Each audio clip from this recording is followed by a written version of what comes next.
साथियों, आप सभी का बहुत बहुत स्वागत है आपके अपने ऑनलाइन इंस्टीट्यूट निशांत ज्ञान की यूट्यूब प्लेटफॉर्म पर। मैं आपका साथी नितिन उपाध्याय आप सभी का स्वागत करता हूं, अभिनंदन करता हूं आज के अपने इस वीडियो पर।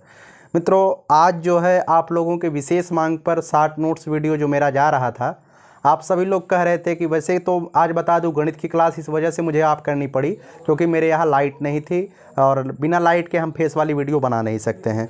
तो मैंने सोचा कि आपको जो है जो मेथड्स ऑफ मतलब कि इंग्लिश पेडागोजी है, जो आपके डीएलएड के सेकंड सेमेस्टर को टारगेट करते हुए जो सिलेबस दिया गया है, उस सिलेबस को एक भाग आपको दिखाया जाए और मैं कोशिश करूंगा। देखिएगा, मैं आपको रियली बता रहा हूं, मेरा इंग्लिश सब्जेक्ट नहीं रहा है, ठीक है ना, कभी भी इंग्लिश सब्जेक्ट नहीं रहा है, लेकिन हाँ इंग्लिश मुझे उतनी आती है जितना कि डीएलएड वगैरह में आता है, ठीक है ना।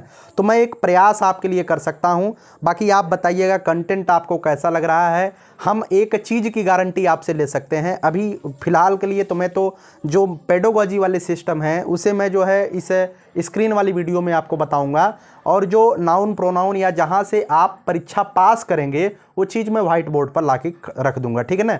और वैसे तो नोट्स जो आपका पेड टेलीग्राम चैनल है वहाँ पे पूरे नोट्स आपको दिए जाएंगे, ठीक है ना।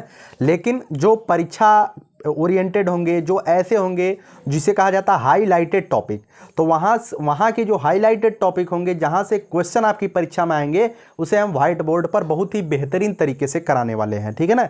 तो हमारा आप सभी लोग एक बेहतर कमेंट करके हमें उत्साहित करिएगा, और आप सभी लोगों से बता दें, अगर आप पीडीएफ को प्राप्त करना चाहते हैं सातों के सातों सब्जेक्ट के पीडीएफ को बहुत ही बेहतरीन तरीके से, तो आप लोग पेड टेलीग्राम चैनल जरूर ज्वाइन करिएगा। बाकी आपकी इच्छा, आप ज्वाइन करते हैं तो भी बेहतर है, नहीं ज्वाइन करते हैं तो हम आपके लिए यूट्यूब पर जितना कर सकते हैं उतना जरूर करेंगे, ठीक है।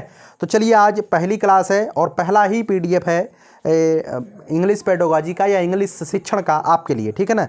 तो चलिए इसके बारे में हम बात करते हैं। क्या लिखा गया है? Different approach and methods. Different मतलब होता है विभिन्न, मतलब विभिन्न approach and methods of teaching English. Methods माने होता है नियम, ऑफ मतलब के, टीचिंग्स मतलब शिक्षा, ठीक है ना। इंग्लिश मतलब इंग्लिश को पढ़ाने के जो डिफरेंट अप्रोच होते हैं, डिफरेंट मेथड्स होते हैं, वो आपको इसमें देखने को मिलेगा। यूनिट फर्स्ट है। यूनिट फर्स्ट में थोड़ा सा चीज़ें मैंने आपके सामने रखा है। सबसे पहले यहाँ पे लिख दिया है मैंने, importance of English in life. English का हमारे जीवन में क्या महत्व है, क्या रोल है। शायद आपसे यहाँ से क्वेश्चन ना पूछा जाए, लेकिन आप ध्यान रखिएगा, language is most important means of communication. Language माने होता है भाषा, इज मोस्ट इंपॉर्टेंट मतलब बहुत महत्वपूर्ण है। आप कम्युनिकेशन मतलब कम्युनिकेट करने के लिए, इंफॉर्मेशन सूचना देने के लिए, एक्सचेंज मतलब सूचना का आदान प्रदान करने के लिए, and communications would be performed with the help, दूसरों की सहायता करने के लिए लैंग्वेज जो है बहुत ज़्यादा महत्वपूर्ण होता है। यह लैंग्वेज इंग्लिश लैंग्वेज नहीं होता है, कोई भी लैंग्वेज कम्युनिकेशन सूचनाओं का आदान प्रदान, दूसरों का हेल्प करने के लिए बहुत ज़्यादा जरूरी होता है। इन एंशियंट, यहाँ पे देखिएगा एंशियंट लिखा गया है। इन एंशियंट एज, पुराने समय में, when the life was it's initial stage, जब व्यक्ति जो है या जीवन जो है प्रारंभिक अवस्था में जी रहा था, ठीक है। इनिशियल माने होता है प्रारंभिक अवस्था में था। तो मैन हैड टू यूज, तो मैन जो है आदमी जो है, हैड टू यूज मतलब प्रयोग करता था, डिफरेंट टाइप ऑफ साउंड्स, विभिन्न तरीके के आवाज़ों का प्रयोग करता था, एंड साइंस, विभिन्न तरीके के साइंस का प्रयोग कर, साइंस मतलब कि विभिन्न तरीके के, क्या कहते हैं यार, साइन का मतलब हम बोल रहे हैं, विभिन्न तरीके के संकेतों का प्रयोग करता था।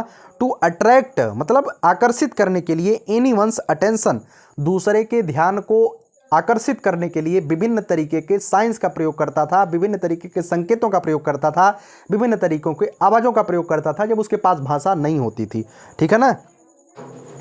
To describe about anything and active मतलब कि अपने तरीकों को एक्टिव करने के लिए, ठीक है ना। व्हाट ही वांटेड, जो कहना चाहता है। That was the only method of communication, उस समय वही जो है एक मतलब कि कम्युनिकेट करने का साधन हुआ करता था। Between people to those days, उस समय के लोगों के बीच।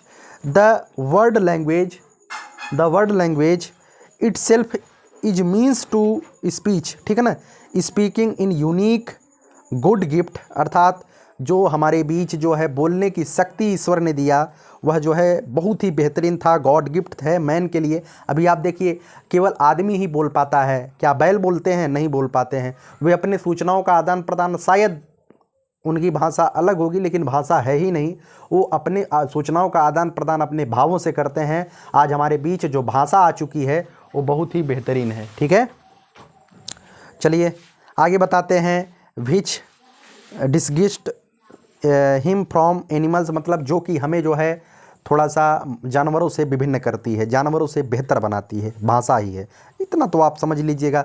अच्छा, इसमें कुछ अलग बात मैंने नहीं लिखा है, वही बात हमने लिखवाया है जो बात आपके लिए इम्पॉर्टेंट है। अच्छा, कुछ लोग कहेंगे ये चीज़ें जो है सीरीज और बुक में भी मिल जाएगी। जी बिल्कुल, आपको सीरीज और बुक में मिलेगी, लेकिन वो चीज़ आपके लिए जो इम्पॉर्टेंट है वो चीज़ देना ही मेरा काम होता है। ठीक है ना।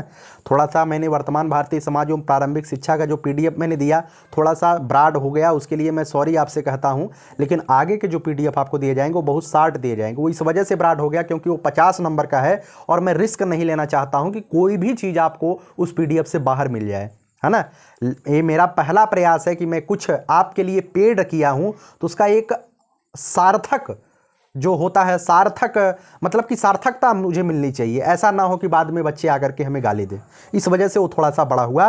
तो आप लोग उस पर ये मत कमेंट करिए कि सर बहुत ज़्यादा आप लिखा दिए हैं। बहुत ज़्यादा मैंने नहीं दिया है, वो उतना ही दिया है जितना आपके लिए इम्पॉर्टेंट है। ठीक, चलिए अब आगे बात करते हैं। Methodology for teaching of English. English की मतलब कि शिक्षण विधि क्या है, यही है। इंग्लिश की शिक्षण विधि क्या है, मैथडोलॉजी मतलब शिक्षण विधि। ठीक है ना।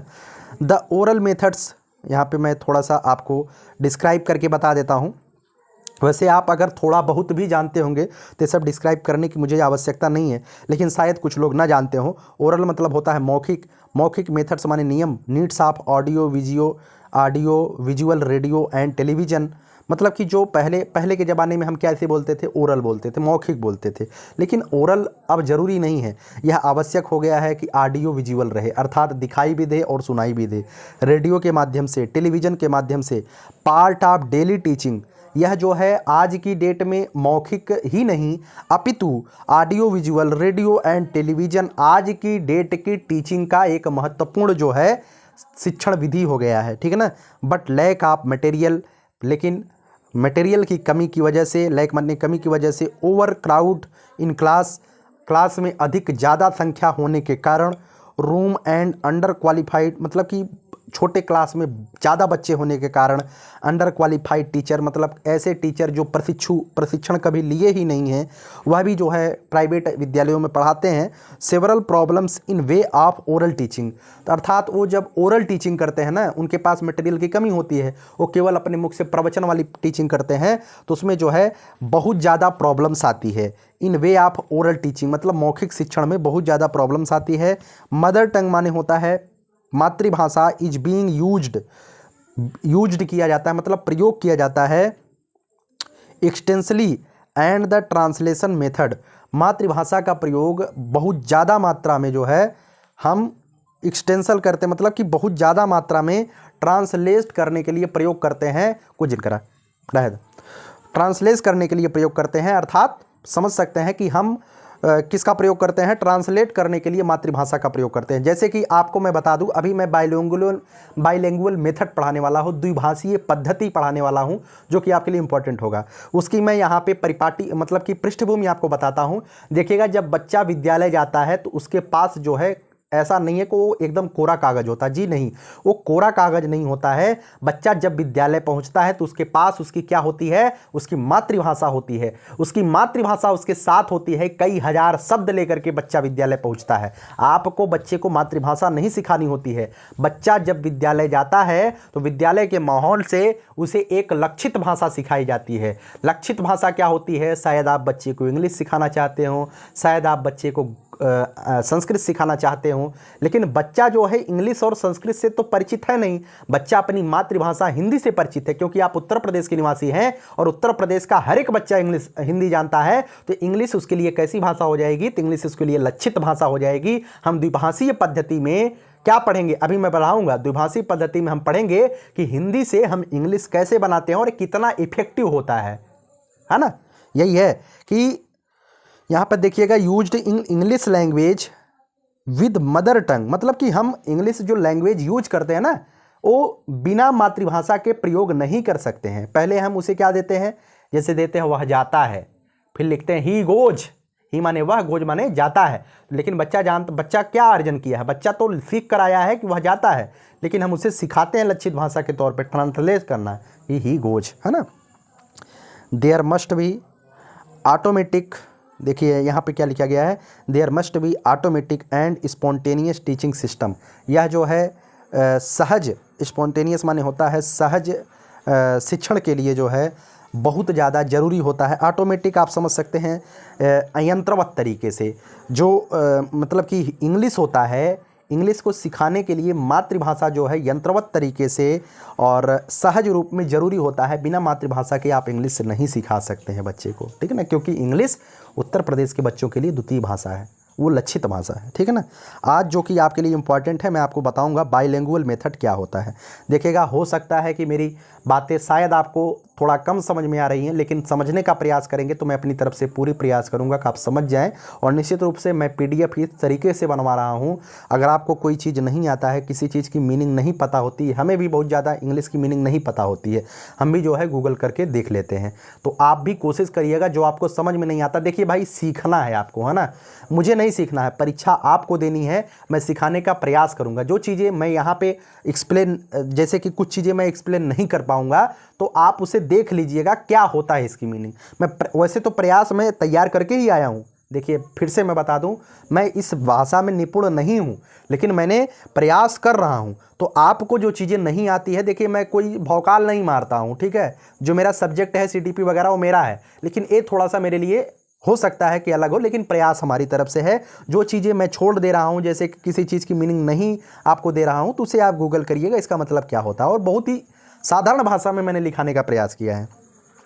बाइलिंगुअल मेथड का मतलब होता है द्विभाषी विधि, द्विभाषी विधि। सबसे पहला क्वेश्चन आपसे ये पूछा जाएगा कि who invented the bilingual method. पहला क्वेश्चन आपके DLED में पूछा जाएगा, who invented the bilingual method, द्विभाषीय शिक्षण पद्धति के जनक कौन है। ध्यान रखिएगा, प्रोफेसर CJ डॉटसन। क्या है, professor CJ Dodson. Professor CJ Dodson was invented bilingual method, ठीक है ना। दिस इज मतलब कि comparatively a recent method invented by professor CJ Dodson of Wales. He claims, मतलब वे तर्क देते थे, कौन तर्क देते थे, CJ डॉटसन तर्क देते थे, दैट माने कि this method is very effective. जो द्विभाषीय विधि होती है यह बहुत ज़्यादा प्रभावी होती है in teaching of foreign language. विदेशी भाषा को सिखाने के लिए द्विभाषी पद्धति बहुत ज़्यादा इम्पॉर्टेंट होती है, बहुत ज़्यादा प्रभावी होती है, ठीक है ना। तो आप जानिए कि द्विभाषी पद्धति क्यों जरूरी होती है। द्विभाषी पद्धति CJ डॉटसन के अनुसार विदेशी भाषाओं को सिखाने के लिए बहुत ज़्यादा फायदेमंद होती है, बहुत ज़्यादा प्रभावी होती है। आप फ्रेंच सीखना चाहते हैं तो आप फ्रेंच सीखने के लिए आपको द्विभाषी पद्धति अपनाना पड़ेगा। क्या, अभी मैं बताता हूँ, आगे देखिए। बिकॉज उनके जो एक्सपेरिमेंट्स रहे हैं ऑन पीपल्स, शिष्यों पर, यील्डेड डिजायरेबल रिजल्ट, मतलब कि जो उनके मतलब कि लक्षित जो मतलब कि जो वो चाह रहे थे वैसा परिणाम उन्होंने अपने शिष्यों पर द्विभाषी पद्धति का प्रयोग करके देखा, तो उनके बच्चे जो है बेहतर रिजल्ट के साथ सामने आए। डिजायरेबल, जो मतलब कि जो डिजर्व करते थे, जो चाहते थे, जैसा वो इच्छुत परिणाम चाहते थे वैसा परिणाम उनके सामने निकल करके आया, ठीक है ना। This method is unique method, यह मेथड जो है द्विभाषी पद्धति। अच्छा, द्विभाषी से मतलब समझ रहे हैं, जैसे नरेंद्र मोदी जी अगर अमेरिका के राष्ट्रपति के सामने बैठ जाएं और उनके बीच बात होने लगे, द्विभाषी मैं बताता हूँ क्या होता है, उनके बीच बात होने लगे। अब जो अमेरिका का प्रेसिडेंट हैं वह जो है बोल रहे हैं इंग्लिश, तो मान लीजिए हमारे मोदी साहब को इंग्लिश नहीं आती है, तो एक द्विभाषिया बैठा रहेगा जो कि इंग्लिश को हिंदी बताएगा, इंग्लिश की हिंदी बताएगा, ठीक है ना। और हमारे मोदी साहब हिंदी बोल रहे हैं और अमेरिका के प्रेसिडेंट को जो है हिंदी नहीं आती है, इंग्लिश आती है, तो हमारी तरफ से एक द्विभाषिया बैठा रहेगा जो कि हिंदी को जो है इंग्लिश बोल करके अमेरिका के प्रेसिडेंट को समझाएगा, ठीक है ना। तो विच कैरियर्स, मतलब कि यही होता है इसका मतलब, यह यूनिक मेथड, यूनिक मतलब अद्वितीय। ट्रांसलेशन, ध्यान रखिएगा, मैंने आपको बताने का प्रयास किया कि एक होता है translation come grammar method and direct method and structural approach. मतलब जो ट्रांसलेशन कम ग्रामर मेथड होता है, इसमें क्या होता है, इसमें जो अनुवाद और व्याकरण की विधि होती है। ट्रांसलेशन कम ग्रामर, इसमें जो है आप अनुवाद भी करते हैं और ग्रामर का ध्यान भी रखते हैं। अच्छा, कोई द्विभाषिया बनना चाहेगा तो वह क्या अनुवाद नहीं जानेगा? अनुवाद तो जानेगा, लेकिन ग्रामर भी उसे आनी चाहिए। जैसे आप जानते हैं, मैं आपको क्या बताऊं, रोको, रुको, मतलब 1 मिनट में लिखता हूँ, 1 मिनट रुको, 1 मिनट, रोको मत जाने दो। मैं यहाँ पे क्या लिखा, रोको मत जाने दो, ठीक है ना। अब अगर आपको ग्रामर नहीं आएगा, यहाँ पे देखिए, यहाँ पे मैंने लिखा, एक कामा लगा दिया, ठीक है ना, समझाने का मैं प्रयास कर रहा हूँ। मैंने लिख दिया रोको मत जाने दो, रोको मत जाने दो, अर्थात उसे रोक दीजिए, जाने मत दीजिए।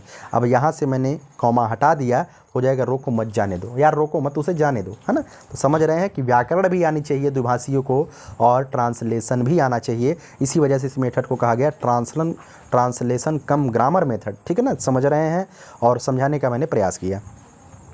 The main characteristics of this methods are, इसके जो मेन लक्षण रहे हैं वो क्या रहे हैं, देख लीजिएगा।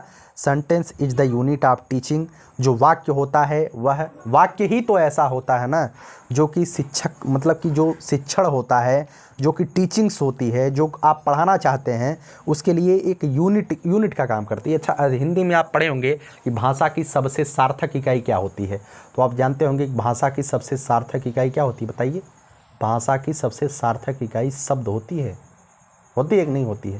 लेकिन अगर आप किसी को, शायद शब्द नहीं होता है यार, हमारे ख्याल से भाषा की सबसे सार्थक इकाई वाक्य ही होता है ना। तो इसी तरीके से यहाँ भी ध्यान रखिएगा, sentence is the unit of teaching, जो आप पढ़ाना चाहते हैं उसके लिए वाक्य बहुत ज़्यादा महत्वपूर्ण होता है।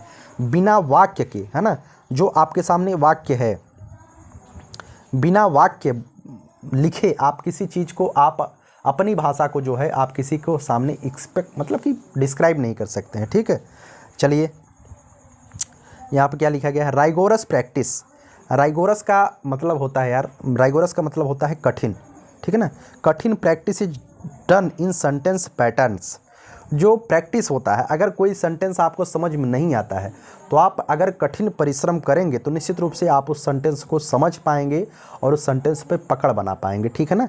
आगे बात करते हैं, the subject matter is selected and, यहाँ पे क्या लिखा गया है, ग्रेडेड। ये समझ लीजिएगा, the subject matter is selected, जो भी आप सब्जेक्ट ले रहे हैं, जो भी आप विषय ले रहे हैं वह सेलेक्टेड लीजिए, है ना। आगे लिखा गया है, it emphasises and creating situations not exactly like direct method. एक होता है प्रत्यक्ष विधि, मैं आपको बता दूं, यह एक होता है प्रत्यक्ष विधि। क्या होता है प्रत्यक्ष विधि? प्रत्यक्ष विधि का मतलब होता है करके सीखना। क्या होता है? करके सीखना, जो आपके सामने है वह सीखिए। एक होता है ट्रांसलेशन विधि। ट्रांसलेशन विधि का मतलब होता है अनुवाद, ठीक है ना। तो जो यह, मैं क्या बता रहा हूँ, जो यह विधि होता है, कौन सी विधि? द्विभाषीय विधि जो होता है वह प्रत्यक्ष विधि और अनुवाद विधि के बीच का एक रास्ता है, ठीक है ना। वह प्रत्यक्ष विधि और अनुवाद विधि के बीच का रास्ता है, वही चीज़ शायद इसमें लिखा गया है ना, इंग्लिश में लिखा गया है। But it emphasises on creating situations is not exactly like direct method. यह डायरेक्ट मेथड तो नहीं है, लेकिन in this situations are created just by giving the mother tongue equivalents of English word, ठीक है। लेकिन यह ऐसा क्रिएट किया जाता है, ऐसी स्थिति उत्पन्न की जाती है कि यह मदर टंग के इक्विवेलेंट बनाने का प्रयास किया जाता है। अर्थात आपकी जो मातृभाषा है उस मातृभाषा के एकदम इक्विवेलेंट, मतलब बराबर ही बनाने का प्रयास किया जाता है ग्रामर और अनुवाद के माध्यम से, ठीक है ना। चलिए आगे बात करते हैं, एक्सपेरिमेंट्स टू हैव। एक भारत के अर्थशास्त्री हुए थे, भारत के अर्थशास्त्री एच.एल. शास्त्री, इन्होंने जो है आप central institute of English Hyderabad, यह इनके बारे में एक कहानी है, आप देखिएगा।